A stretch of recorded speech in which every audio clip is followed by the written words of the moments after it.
This is Renuka Sen from Gyanam classes. In previous video, I explained the introduction to Euclid's geometry. उसमें मैंने आपको कुछ Euclid's के exams बताए थे, वो हमारे पास थे 7 एग्ज़ाम्स थे.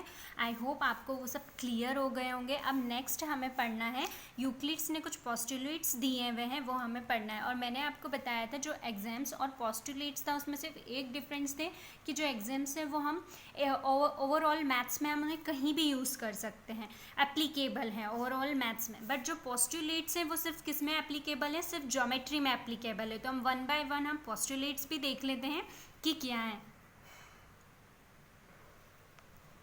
Euclid's postulates 1, a straight line may be drawn from any one point to any other point.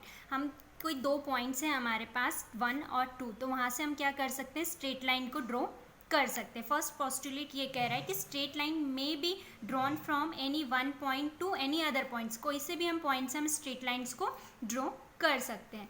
Postulate 2, a terminated line can be produced indefinitely.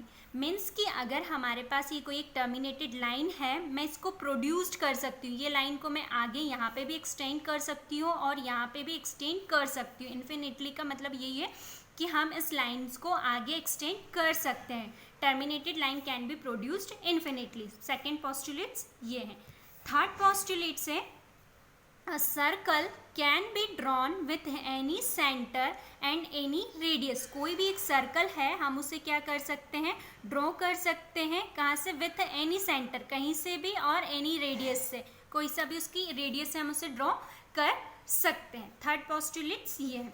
Fourth postulates है हमारे पास, all right angles are equal to one another. अगर हमारे कोई सारे right angles हैं वो equal होंगे वन अदर की, या हम दो राइट एंगल ले लें, ये एक फर्स्ट है ये सेकंड है, ये दोनों अगर हमारे राइट एंगल्स हैं,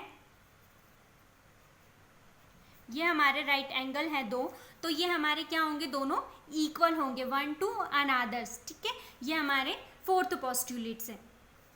फिफ्थ पोस्टुलेट्स क्या बोल रहा है, if a straight line falling on two straight lines make the interior angles on the same sides of it taken together less than two right angles, then the two straight lines if produced indefinitely meet on the sides on which the sum of angle is less than the two right angles. अब जो fifth postulates ही बहुत important है.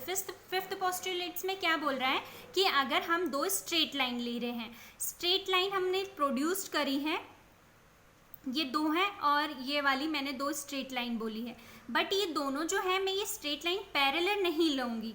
वो क्यों नहीं लूँगी वो अभी आपको समझ में आएगा. बट अगर वो यहाँ से हमने बोला है कि वहाँ से क्या हो रहा है, वहाँ पे एंगल प्रोड्यूस्ड हो रही है, यहाँ हो रहा है एक, यहाँ पे कुछ एंगल्स हम लोग क्या कर रहे हैं, एंगल प्रोड्यूस्ड कर रहे हैं. तो on which the sum of angle is less than two right angle, मतलब कि ये जो स्ट्रेट लाइन है ये आगे एक्सटेंड होंगी, तो ये कहीं ना कहीं जाकर तो एक दूसरे को इंटरसेक्ट करेंगी.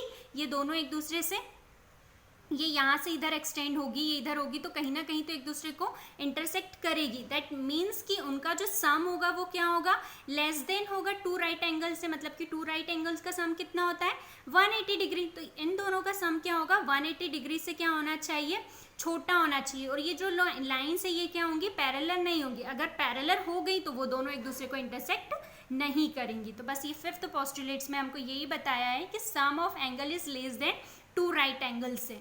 जो टू राइट एंगल्स है उनसे उसका सम लेस होगा. आई होप आपको ये सारे जो 5 पोस्टुलेट्स हैं ये क्लियर हो गए होंगे, और एग्जाम्स जो हमने प्रीवियस वीडियो में पढ़े थे वो भी क्लियर होंगे. अब इन्हीं के बेसिस पे हमें कुछ क्वेश्चंस दिए हैं एक्सरसाइज में, वो हम हमारे नेक्स्ट वीडियो में सॉल्व करेंगे. आई होप आपको अगर कुछ भी डाउट होता है तो आप कमेंट सेक्शन में लिखें, एंड वीडियो को प्लीज़ स्टूडेंट्स के साथ शेयर करें एंड सब्सक्राइब करें. Thank you.